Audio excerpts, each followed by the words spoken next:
리걸마인드 연구소입니다. 의대 증원 문제가 정부 뜻대로 마무리가 되어가고 있는 것처럼 보입니다.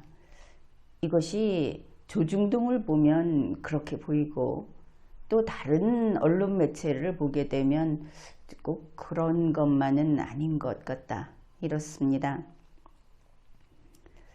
이것이 의대 정원을 늘린다.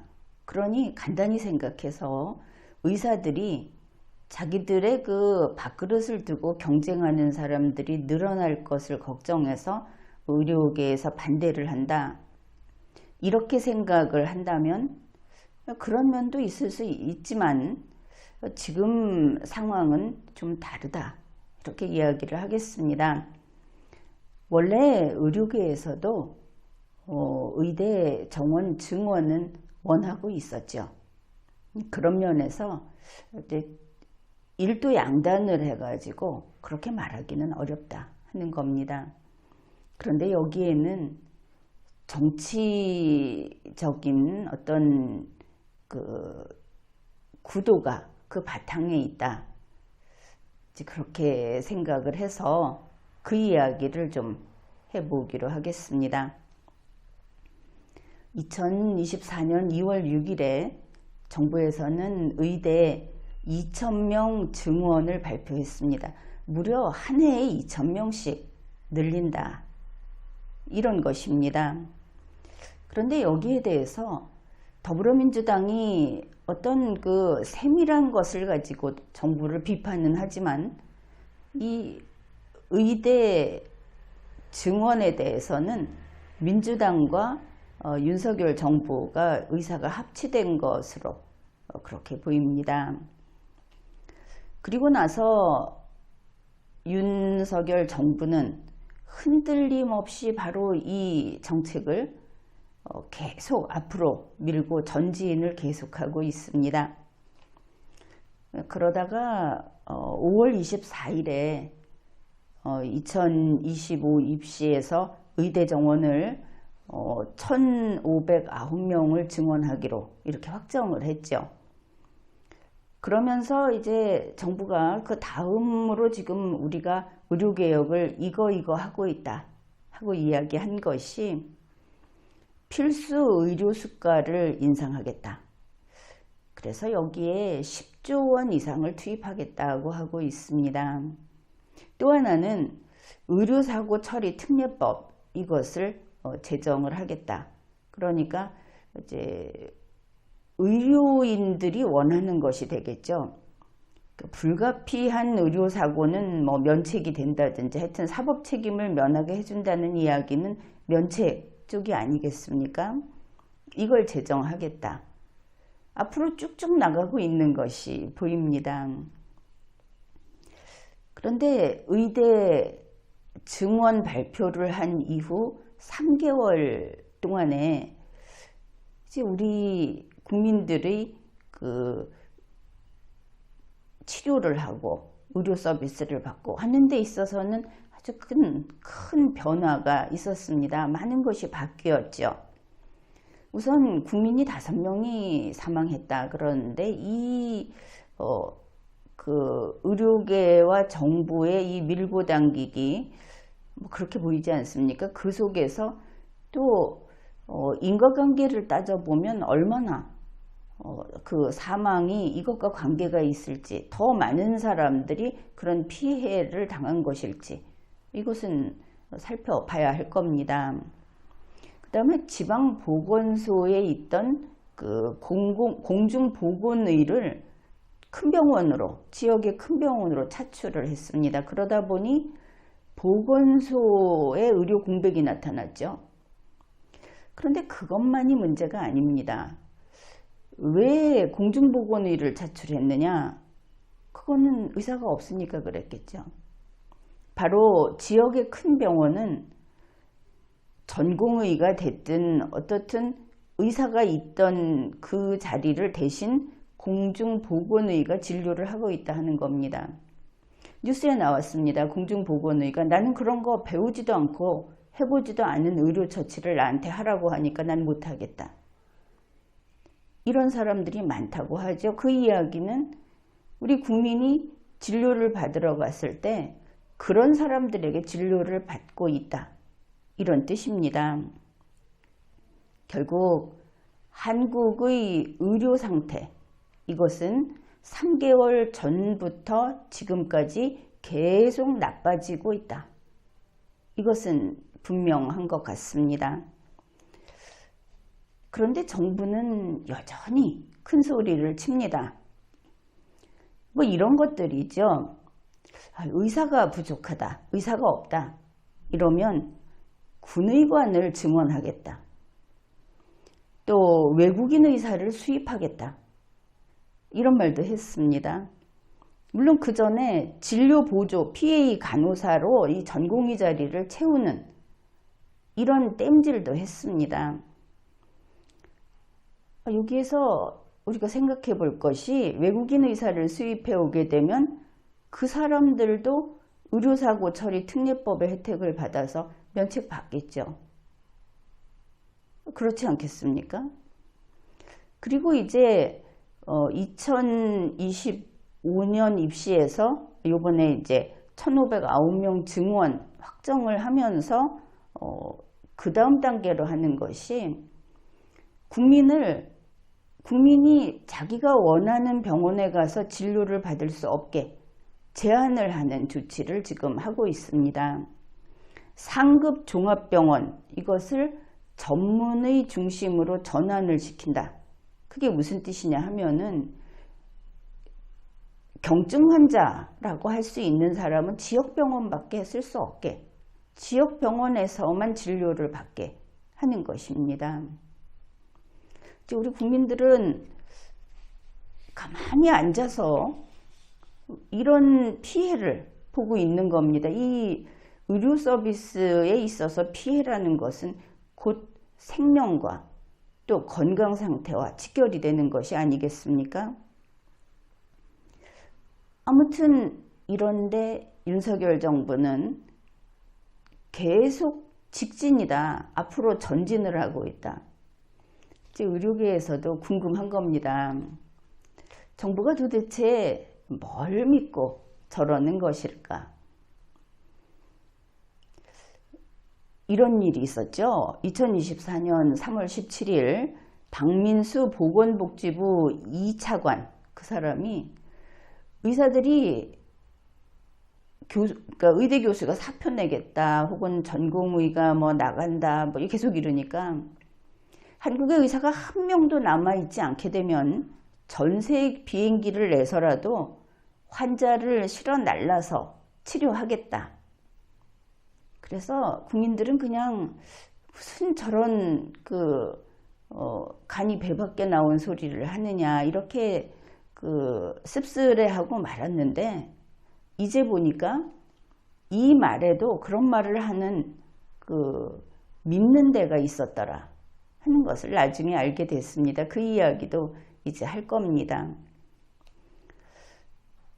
게다가 외국 의사 수입이라고 하는 게 말인가 말뿐인가 했는데 이제 바로 행정 시스템을 완비한 상태죠. 2024년 5월 9일 보건복지부는 외국 의사 수입을 하는 의료법 시행규칙 입법 예고를 했고, 그것이 5월 20일에 종료됐습니다. 그러니 이제 그냥 시행하면 그만인 겁니다. 정책브리핑에서 보니까 정부 측에서는 거기에 이 의료법 시행규칙 입법 예고에 국민들이 반대 의견이 대단히 높았죠. 그런데 이렇게 말을 합니다. 여러 가지 다양한 의견이 있었다. 거기에 구애받지 않겠다 하는 것을 알 수 있죠. 자기들이 판단해서 멀지 않은 시일 내에 이거를 시행을 하든지 이렇게 하겠다고 했습니다. 이 외국 의사를 수입한다고 하니까 의료계에서는 또 이거 하나를 믿고 있는 것 같습니다. 진료라는 것이 말이 한 통해서 되겠느냐. 이제 될 법한 소리가 아니다 이러는데, 지금 보니까 정부에서는 말이 통하는 외국 의사를 데려올 수 있는 것 같습니다. 그 이야기도 정부 측에서 나왔었죠. 말이 통하는 사람이 온다, 올 수 있다.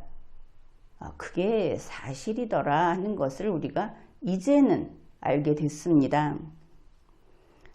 이게 어디에서 이런 것을 우리가 알 수 있는가 하면은 한중일 3국 의료통합이라는 것, 그것을 알고 계십니까? 이제 우선 보면은 중일 의협, 그러니까 의료협회 이런 것이 나라와 나라를 합치는 의협이 있습니다. 중국과 일본의 의협. 그래서 여기에서 중일우호병원이라고 하는 것이 벌써 40년째 합작을 하면서 운영을 해왔습니다. 이게 한 군데만 있는 것이 아니죠. 그럼 우리는 어떤가? 우리 한중의협이라는 것이 있습니다. KOCHA라는 약어로 쓰는데, 여기에 상임대표는 홍민철이라고 합니다. 그런데 공동회장의 이름을 들으면 이런 사람들이 여기에 속해 있구나 하고 좀 놀랄지도 모르겠습니다. 공동회장에는 국회의원 박완주, 그리고 변재진 전 복지부 장관, 김성수 제주 한라병원의 이사장, 서효석 편강한의원 원장, 이희구 지호영 회장, 천종기 시젠 이사장. 시젠은 코로나19 백신하고 관련해서 많이 그 이름을 들었었죠. 그 외에 또 사람들, 이들이 공동회장이 이만큼 있고, 그 다음에 고문은 노환규 전 의협회장, 문용 전 북경의대 교수, 쟁쟁한 사람들, 중국통, 이런 사람들이 여기에 관여하고 있는 것을 알 수 있습니다.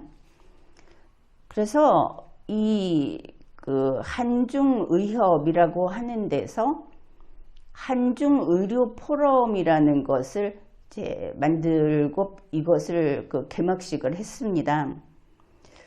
그런데 이제 이 한중의료포럼이라는 것을 가지고 한중의료통합을 사실은 하고 있는 것인데, 한중의료포럼에 중국 측이 얼마나 대대적으로 관여하고 있는가, 이것을 한번 살펴보겠습니다. 중국에서는 중국인민해방군 총병원이라는 거, 중국 성형미용협회, 북경대 부속병원, 허무자병원, 예스타 성형, 아이얼 안과, 이런 100여 개 기관이 참가하고 있다고 합니다.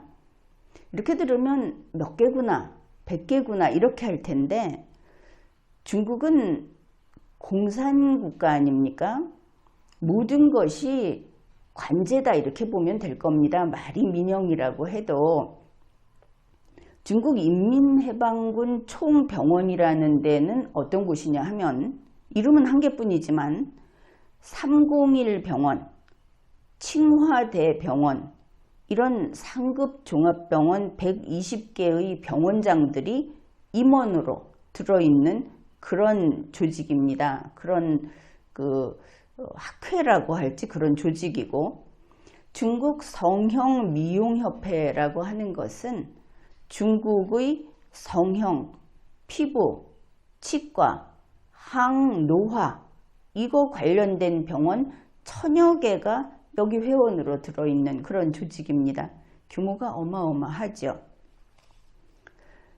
이 한중의료포럼이 그동안 계속 활동을 해왔고, 여기에서 이제 두 종류로 한중우호병원을 인증하고 중한우호병원을 인증했습니다.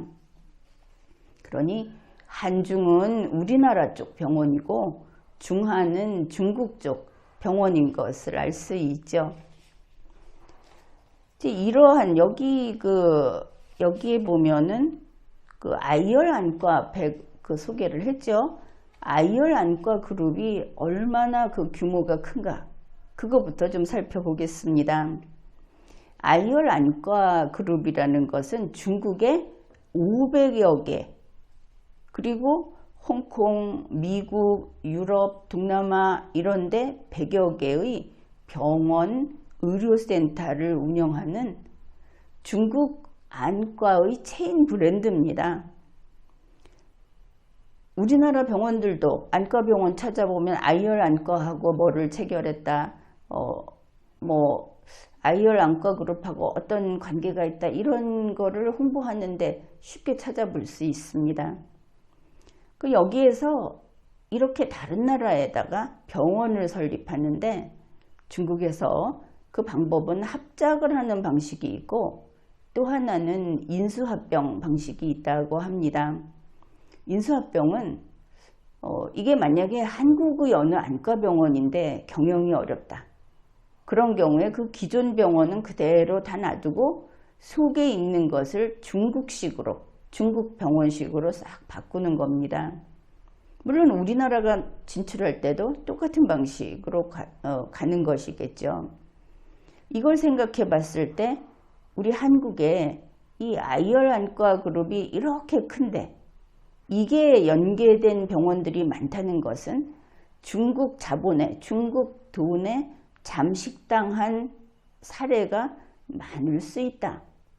우리가 볼 때 한국의 병원이고 아이열 안과 그룹하고 어떤 관계에 있다고 했으면 그건 사실은 중국 병원일 수도 있다. 우리는 이제 이렇게 의심을 하는 것이 가능해졌습니다. 다음에 이제 한중우호병원이라고 하는 거, 우리나라 쪽에서 이런 사업에 관여하고 있는 데가 얼마나 되는가.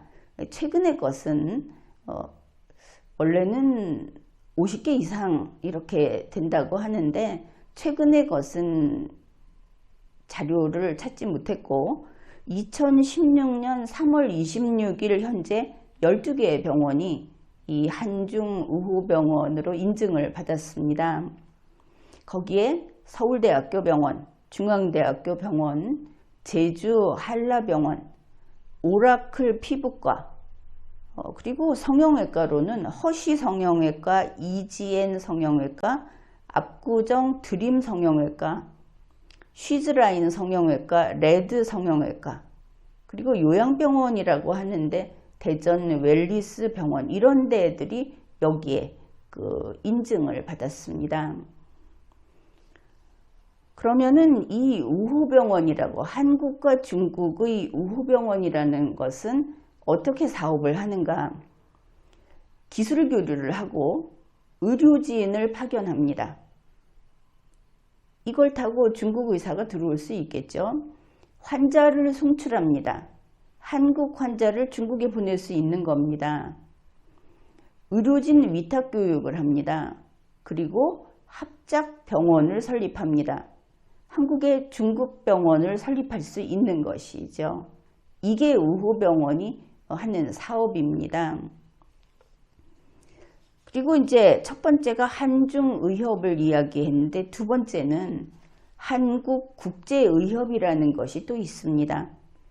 이게 여기 회장이 김영태 현 서울대학병원 병원장입니다. 이 한국국제의협에서 무엇을 했는가? 2024년 3월 14일에 중국 비공립의료기관협회하고 MOU를 체결했습니다.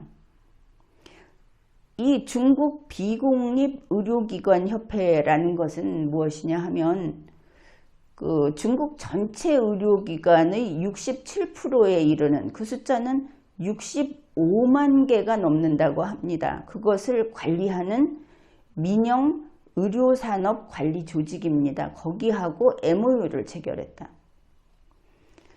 그래서 이제 이 중국하고 그 통합을 하는, 의료 통합을 하는 요 과정을 통해서 일단 국내 환자를 중국 병원에 보낼 수 있고 중국 의사가 한국에 입국할 수 있다는 것을 알 수 있습니다. 그러니까 보건복지부 차관이 환자를 실어 날라서라도 치료하겠다. 의사들 우리말 안 들으면 우리는 의사가 너희만 있는 게 아니다. 이런 소리를 할 수 있었던 그 믿는 바가 이것이었구나. 이렇게 알 수 있는 것이죠. 그리고 외국 의사가 들어온다고 하면 흔히 생각할 때는 미국이나 뭐 서구의 의사, 또 외국에서 그 의사 면허를 받은 한국인, 이렇게 좁혀서 생각을 했었는데 그냥 중국에서 그 숫자도 지금 아주 한없이 많기 때문에 그냥 들어오게 돼 있다. 중국인 의사가 들어올 수 있구나. 이제 우리가 이렇게 생각할 수 있는 겁니다. 이렇게 됐는데 그러면은 의료계에서는 지금 정부에서 갑자기 신입생을 늘려놓으면 우리가 교실이 없다. 실습을 시킬 수 없다. 또 우리가 지금 늘려서 받아도 당장 그 의사가 많이 배출되는 게 아니고 어차피 그 과정을 거치면 한 11년 이렇게 걸린다. 그러면 어떻게 할 거냐. 그리고 의료교육이 부실화된다. 이런 이야기 했는데 이제 보니까 어떻습니까? 그건 의료계 당신들 사정이고 우리는 우리대로 이 사업을 밀고 나갈 수 있다고 하는 게 정부 입장인 것을 알 수 있죠. 게다가 의료계로서는 지금 신입생 증원이 문제가 아니고 대한민국 의료계의 그 사활이 걸린 앞으로 돈 잘 버는 직종인 의료인, 이게 이제 바뀌어버릴 수 있다.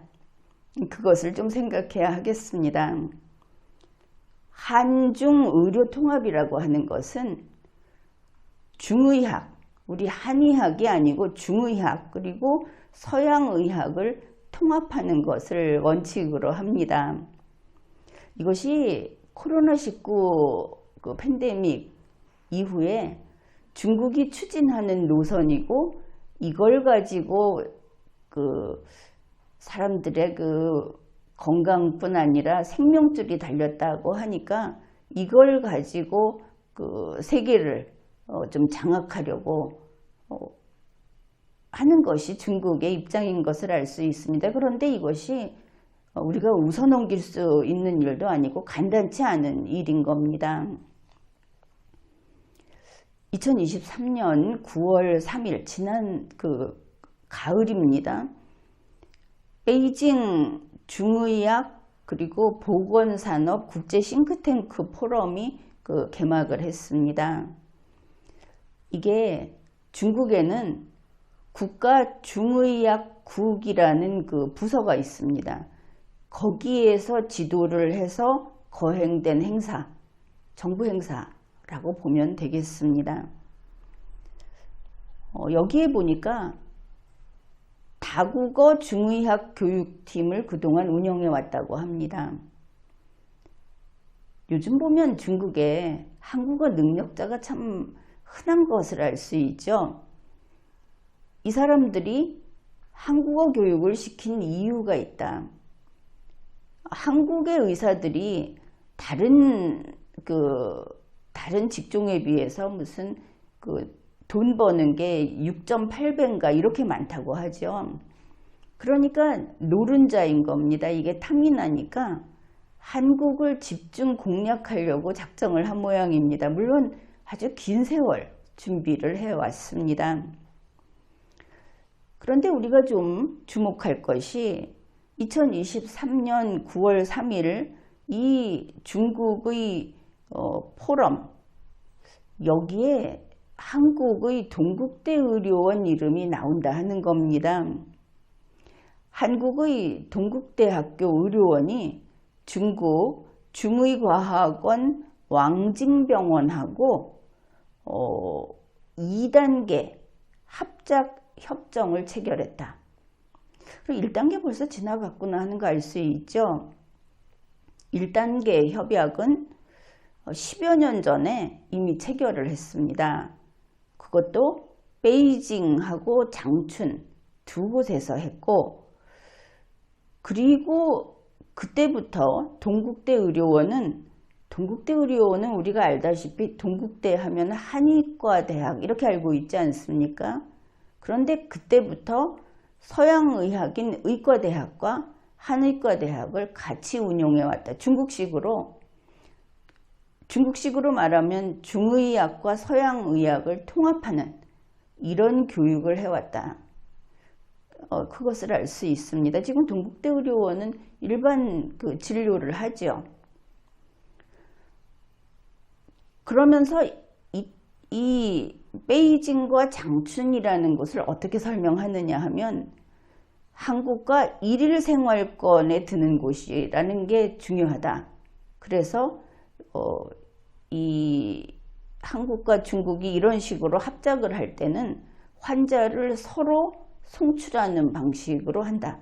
과거에는 무슨 스폰서를 끼고 환자가 가고 이랬다고 합니다. 그런데 이제는 그냥 직접 그 병원에서, 가령 중국 병원에서 한국 병원으로, 한국 병원에서 중국 병원으로 환자를 그냥 직접 보내는 이 방식으로 한다는 것입니다. 그리고 중국 측에서 아주 중요한 사건으로 기록한 것이 이 같은 날 한국 동국대 의료원이 제2회 한중의료포럼 발족식을 주관했다. 중국하고 사이에 이것을 했다는 겁니다. 그러면은 이게 동국대 의료원이 이렇게 협정 체결해서 되는 거냐 하면은 이미 한국과 중국 양 정부는 의료 진출 그리고 환자 유치 협력에 합의하고 이것을 함께 발표를 한 적이 있습니다. 이미 했습니다. 그러니까 정부에서 할 수 있게 해주고, 그리고 이 의과대학, 병원 이런 데서 가서 직접 그 협약을 맺어서 하고 이러면 되는데, 그 뒤에 앞에서 소개한 바와 같이 중국 전체를 커버할 수 있는 따지면은 이제 일반 의료계 그리고 민영 회사로서의 의료계, 이 양쪽이 다 우리에게 이런 사업을 하도록 조직이 구성이 돼 있고 그게 가동되고 있다, 이런 겁니다. 우리 한국도 이런 상황에서 이제 서서히 한의학이라는 것을 서양의학하고 통합을, 왜냐하면 한중의료통합이 어차피 그런 것이니까 그 통합하려는 그런 모습을 보여줍니다. 그게 2023년 11월 9일에 보건복지부하고 한국한의학진흥원하고 여기에서 2023 한의학 정책 포럼이라는 것을 개최합니다. 여기에 참가한 사람들이 누구냐? 경희대 고성규 교수, 부산대 임병묵 교수, 그 다음에 보건복지부, 식품의약품안전처, 또 한풍제약 대표, 인티그레이션의 소장, 이런 사람들이 참가를 했습니다. 그러면 이게 한의학계로서는 아주 고무적인 일이 되겠죠. 그래서 알다시피 한의사들이 이번 의료대란 때 아주 큰 소리치고 나오지 않았습니까? 2024년 2월 27일 대한한의사협회에서 이제 의사 대신 한의사가 진료하겠다 하고 성명을 발표했습니다. 물론 한간에서는 한의사가 수술할래 이렇게 비웃었지만, 한의학과 서양의학이 이미 통합돼서 그들은 준비되어 있다, 수술할 수 있는 것으로 보아야 할 겁니다. 그러면서 이 대한한의사협회에서 정부에서 한의학과 서양의학 통합을 검토 중인 거 안다, 이렇게 말을 했죠. 한의학이 아니고 한의약 이랬는데 그게 뭐냐면 이 의학이라는 것은 의술, 그 다음에 약은 약품, 이 두 개를 합친 그런 용어라고 합니다. 자, 이런 일들이 진행되고 있었다. 그러면 2023년 11월경으로 돌아가 보면은 가장 먼저 더불어민주당 쪽, 뭐 정의당도 거기 끼어 있었고 국민의힘, 그리고 윤석열 정부, 이들이 한 통속이 돼서 결국은 병원을 더 많이 짓자, 의대 증원을 하자 하고 군부를 떼기 시작했던 것을 우리가 기억할 수 있습니다. 2023년 11월 21일 보건복지부는 의대 증원 몇 명이나 할까요? 하고 수요조사를 했습니다. 그리고 2023년 12월 3일, 며칠 후가 되죠. 중국 베이징에서 제16차 한중일 보건장관 회의를 합니다. 그리고 이 회의에서 전략적 합작 강화 협의를 달성합니다. 그때 우리나라는 한중 보건의료 합작 개정 MOU 서명을 하고, 이때 이제 여기에 간 박민수 차관이 미래의 광범위한 공중보건 위기에 우리 3국이 공동 대응한다는 문구를 넣자 나서서 이 이야기를 했고 다들 그러자고 받아들였다고 합니다. 그래서 어떻게 됐느냐, 2023년 12월 3일에 이렇게 하고 나서 새로 들어간, 그래서 어떤 일이 가능한가 하면 의학 전문가는 물론이고 보건의료 인력이 이 3국 간에 상호 방문하고 상호 파견할 수 있게 됐습니다. 의사 부족하면 들어올 수 있겠죠. 그리고 그 이외에 이 세 당사자, 한중일 세 당사자가 동의한 여타 메커니즘도 같이 공동 가동한다. 이렇게 돼 있기 때문에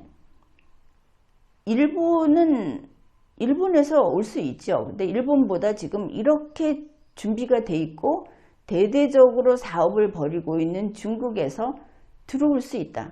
그들은 들어올 수 있기를 학수고대하고 있다.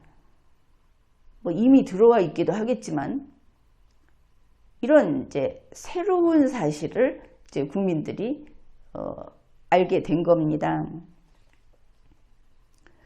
중국의 국가중의학국, 여기서 중의학과 서양의학을 통합하는 이 사업에 또 하나 놀라운 것이 있습니다. 얼마 전에 갑자기 우리나라 의료비가 상승한 것은, 의료비가 올라가고 의료보험에 좀 문제가 있고 한 거는 실손보험 때문이다 하고 막 성토하는 이야기가 있었죠. 바로 중국에서 이 통합사업에 의료보험과 상업보험, 그러니까 실손보험을 통합 관리하는 모델을 채택하고 있습니다. 그러니 현 정부, 민주당이 여당이 되든 말든 지금 한 뜻이니까 이 정치권에서는 이제 의료보험과 실손보험을 통합 관리하는 이제 그쪽으로 나아갈 것을 우리가 예측할 수 있는 겁니다.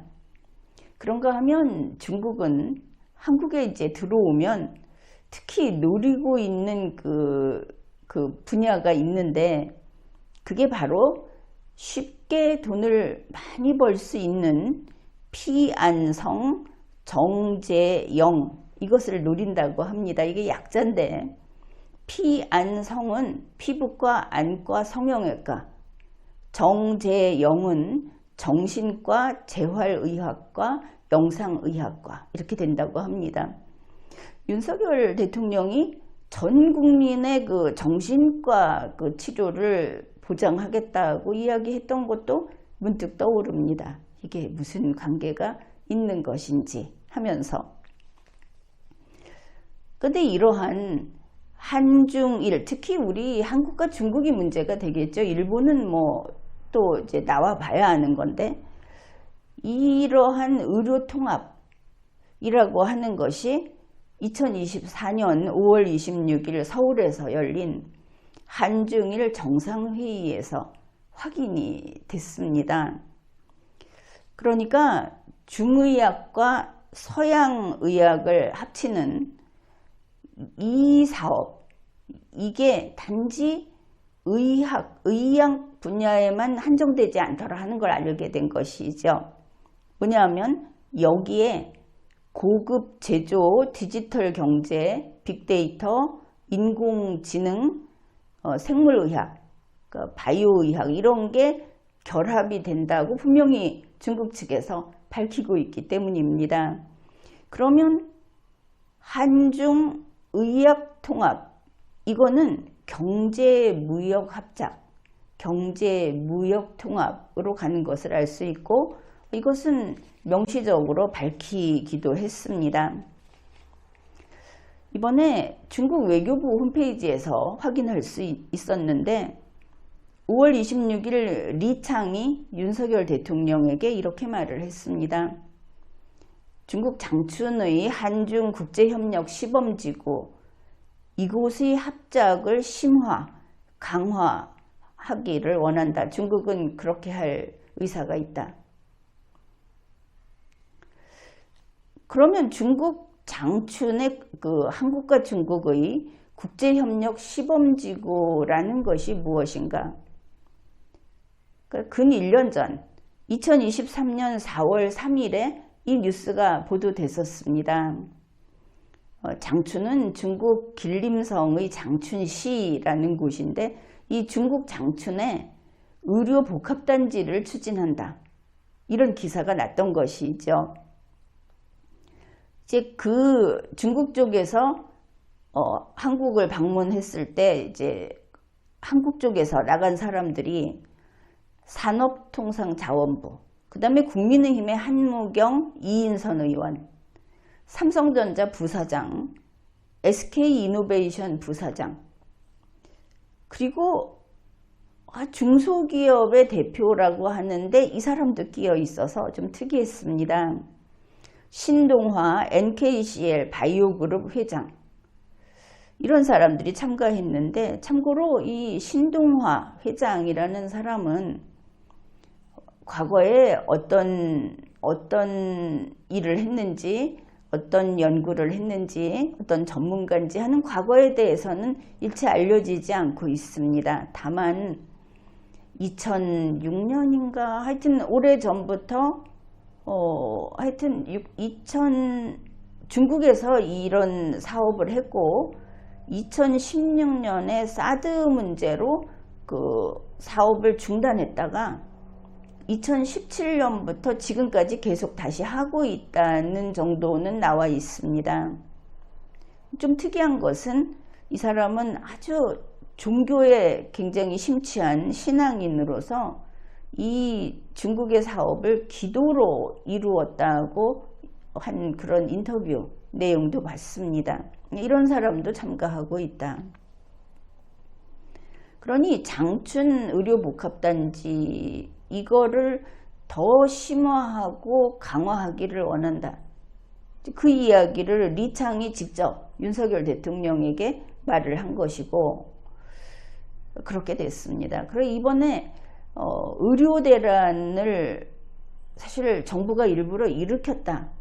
이렇게까지 지금 그 비판을 받고 있는데 그 의료대란의 효과는 첫째는 지금 보면 김건희 여사 특검 방탄 이런 효과는 있었던 것 같습니다. 지금까지 성공한 것으로 보이니까.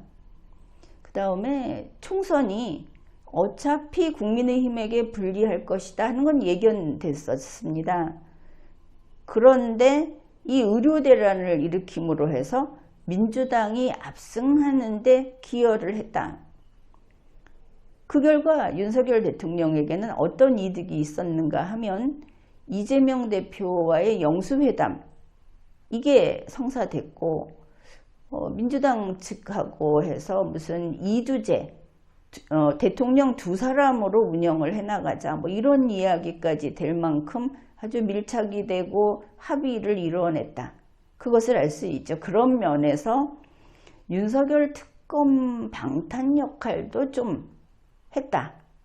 이렇게 볼 수 있습니다. 그 다음에 이제 세 번째, 중국하고 통합을 하는데 지금 그 중요한 역할을 하고 있다. 우선은 의료 통합 이렇게 보는데, 이제 이 의학 통합이라고 하는 것은 우리가 알기 쉬운 말로 표현하면 중국과 한국 두 정부가 주도하는 의료 민영화다.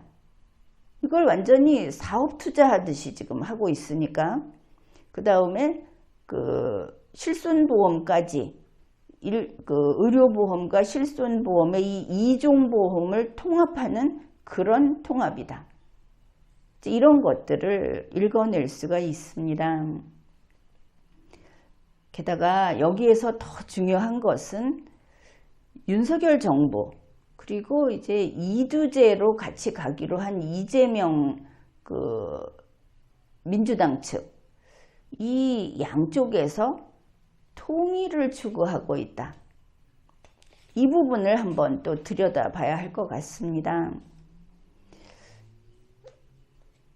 2024년 5월 26일 한중일 그 정상회의, 여기에서 중국 측에서 한국인을 내국민 대우하겠다는 말을 꺼냈습니다. 이상하죠. 내국민 대우라는 말은 중국이 하지 않던 소리 아닙니까? 그 다음에 벌써부터 SNS라든지 이런 데를 통해서 퍼졌던 것이 한국과 일본이 여권 없이 내국민 관계로 간다. 그래서 이 정신 나갔다. 이런 이야기 나왔습니다. 그걸 내놓고 그래야 한다고 했던 그 친윤으로 볼 수 있는 사람들도 한둘이 아니었죠.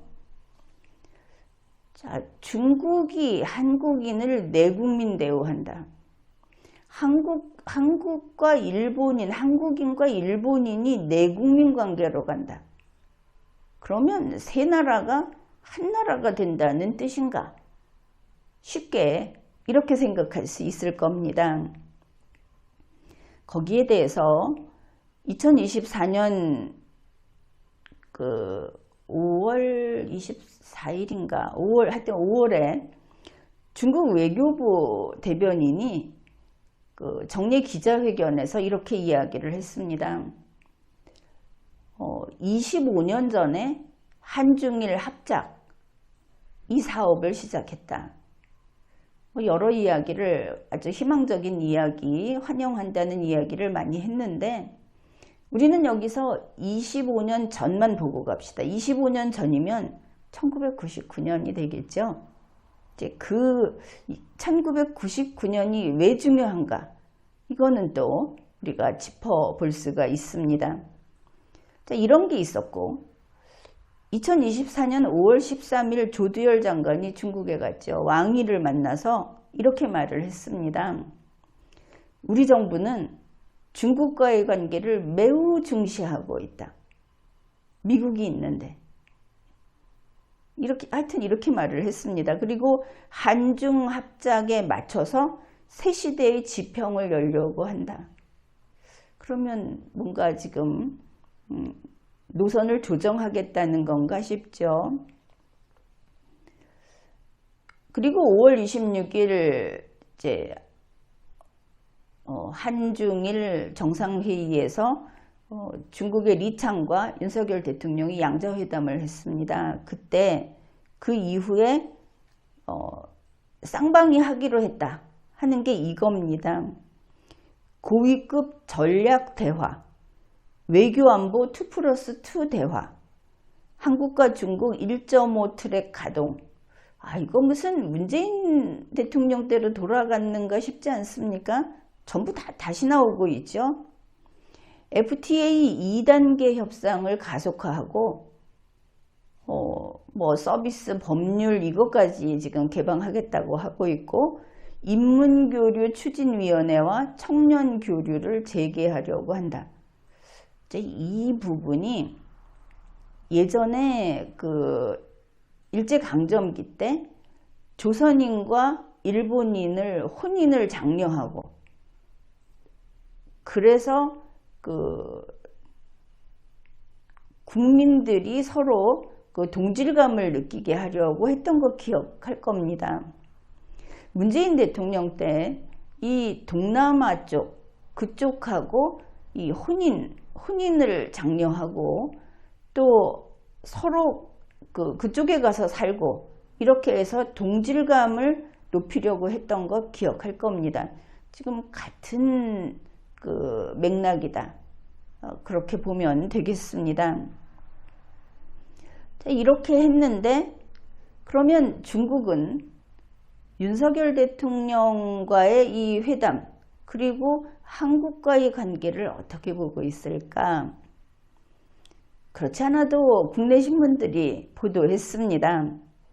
이상하게도 중국 인민일보 1면에는 윤석열 대통령과 회담한 내용을 싣고 2면에는 일본 기시다 총리와 회담한 것을 실었다.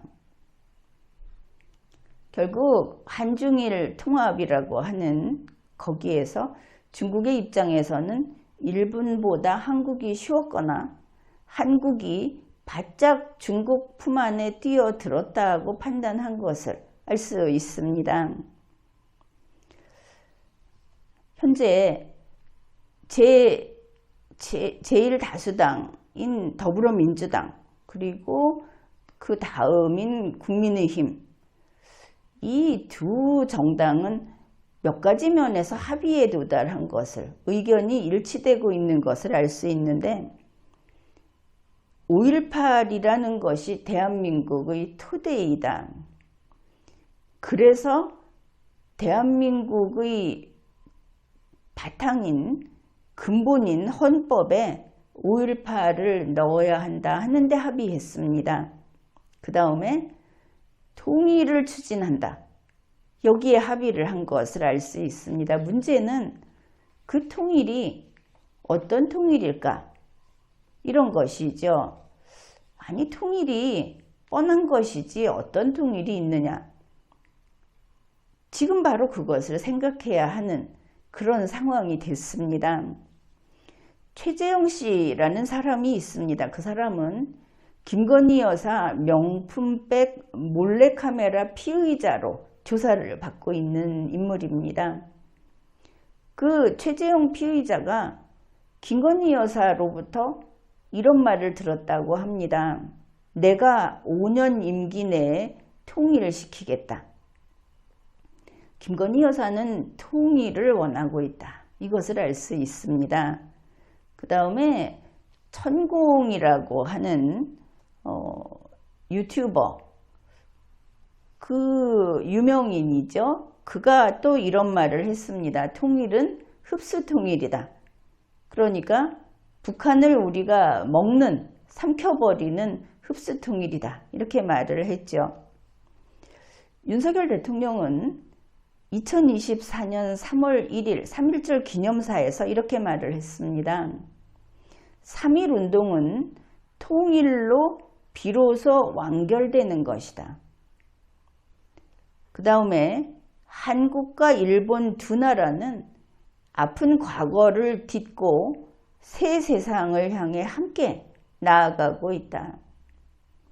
이게 그 한중일 회담을 할 때 나온 신시대라는 세 글자입니다. 물론 시진핑이 주창한 신시대하고도 통하는 것이죠. 그렇다면 윤석열 대통령이 말한 한일 양국은 한중일 3국으로 풀이해도 될 듯합니다. 그래서 결국은 한중일 3국이 통합을 추구하고 있다. 그러한 통일을 추구하고 있는 것이 아닌가? 우리가 이렇게 의심을 할 수 있는 겁니다. 이번에 이 한중일 정상회의라는 것에 대해서 미국의 반응이 어땠습니까? 우려하고 있었죠. 한중일 정상회의가 끝나고 어떤 결론을 발표하는지 흥미롭게 지켜보겠다. 뭐 지금 어느 쪽에선가는 이 한중일 정상회의가 좋았다라고 한다고 하는데 진심으로 그렇지는 않겠죠. 이 내용을 미국이 모를 리가 있겠습니까? 이 한중일 정상회의라고 하는 정례회의, 여기에는 삼국협력사무국이라는 유엔에서 유엔 그 사무국, 국회 사무처와 같은 것을 설치해 두고 있습니다. 그런데 이 삼국협력사무국은 영어로 TCS라는 약자로 쓰고 있는데 한국, 중국, 일본 그 세 나라의 정부가 각각 서명하고 비준을 한 협정에 따라서 설치를 한 겁니다. 현재 사무총장은 이희섭이라는 인물입니다. 전 후쿠오카 영사를 했다던가 하는데 이제 2024년 5월 3일 중국 국제방송과 이 TCS 사무총장의 인터뷰를 실었습니다.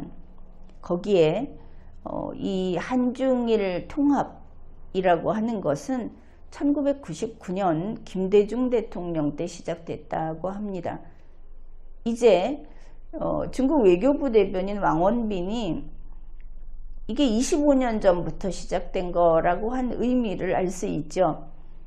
1999년 김대중 대통령 때 시작한 것이 바로 한중일 삼국의 통합. 그러면 그때부터 추구했던 통일의 형태는 한중일 삼국을 통합하는 통일일 수 있겠다. 이렇게 생각할 수 있겠습니다. 이 삼국협력사무국에서는 이 영내 통합 프로세스를 추동하는 역할을 담당한다. 이 사무총장의 설명입니다. 그리고 2023년 11월에 한중일 외교장관 회의에서 그 청년 교류 사업을 중점 합작 사업으로 하기로 합의를 했다고 합니다. 앞에 보면은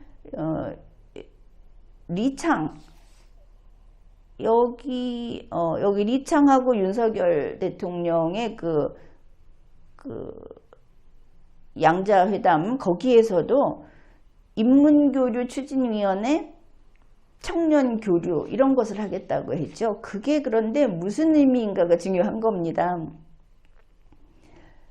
이게 청년교류 사업이라고 하는 게 지금 TCS에서 뭐 8종인가 해서 뭐 아시아를 하나로 뭐 이런 것들을 하고 있답니다. 그런데 그게 과거에 유럽연합 EU를 만들어갈 때 EU 통합 과정에서 썼던 그 에라스무스 프로그램과 같은 것을 이런 이름으로 하고 있다는 겁니다.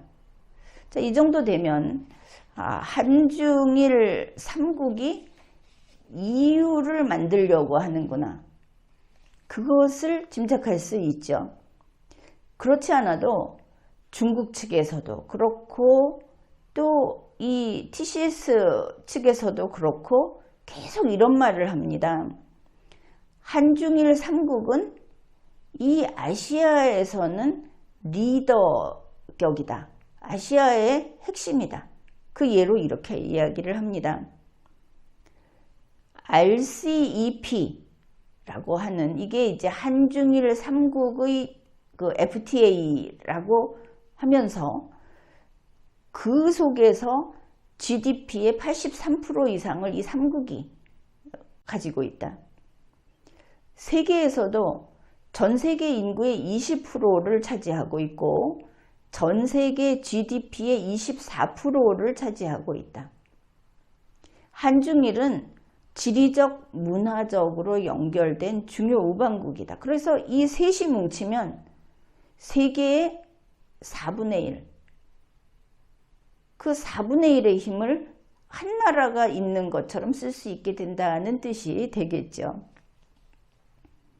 그래 결국 보면은 지금 당장은 이번 그 정상회의에서 경제 무역을 통합하자는 이야기는 그 명시적으로 밝혔습니다. 그런데 한중일이 경제 무역을 통합하고 그 다음에 여권을 없애고 또 앞으로 하는데 군사동맹 집단안보 들어가 있죠. 이 군사동맹 집단안보하면 뭐 캄보디아에 뭐 이미 그 해군 함정 보내고 지난 방송을 참조하면 될 겁니다. 이렇게 되면 한중일은 그냥 바로 EU가 된다는 걸 알 수 있습니다. 이제 보니 이게 현재 정치권이 추구하고 있는 통일이더라. 북한과 우리와 이 반으로 나뉘어 있는 이 둘의 통일이 아니고 한중일의 통일이고 거기에 아세안에서 들어오면 들어오는 대로 더 키워서 그렇게 EU를 만들겠다. 이런 것을 알 수 있습니다. 이 한중일의 영토를 보면 과거에 그 대동아 공영권 할 때 그때하고 변함이 없죠. 영토가 뭐 바뀌겠습니까? 과거에 대동아 공영권을 추구하던 때 종주국은 일본 제국과 우리의 선조인 식민지 조선국이었습니다. 식민지 조선국은 전쟁을 수행할 수 있는 능력도 뛰어났고 그리고 이 대륙에 이어져 있고 여러 가지로 그 역할이 굉장히 컸습니다. 거기에 비해서 지금 이렇게 신대동아 공영권을 추구하게 되면 그 종주국은 일본과 중화인민공화국이 되겠죠. 그러면 우리 한국은 과거에 만주국 정도의 대우를 받지 않겠느냐 이렇게 볼 수 있겠습니다. 이번 그 한중일 그 정상회의 미국 쪽에서 굉장히 씁쓸하게 거기에서 별게 나올 게 없을 거다 하는 기사까지 내보냈는데 그럴만하다 싶기도 합니다. 처음에 북중러가 북한과 러시아가 밀착되고 거기 중국이 다가가는 형세가 돼서 북중러가 그 한 팀을 이루는 것처럼 보였을 때 미국은 서둘러서 한미일 그룹을 만들어서 여기에 대응을 하려고 했습니다. 물론 한국은 믿을 만한 우방국은 아니었지만 그랬는데 지금 결과가 어떻게 됐느냐. 한미일을 만들어 놓고 일본에 지금 보면 일본을 무장시키고 일본의 그 소위 군대를 가질 수 없는 평화헌법을 무력화시키고 사실상 일본은 방어뿐 아니라 자위권 이외에 방어, 반격도 할 수 있게 되어 있지 않습니까? 그랬는데 지금 이 세 나라, 두 나라가 한중일 그룹으로 새로운 연방 같은 것을 만들려고 했다. 이렇게 된 겁니다. 그래서 한중일 3국이 아시아의 EU를 추구하고 있다. 지금까지 나온 것을 보면 이렇습니다.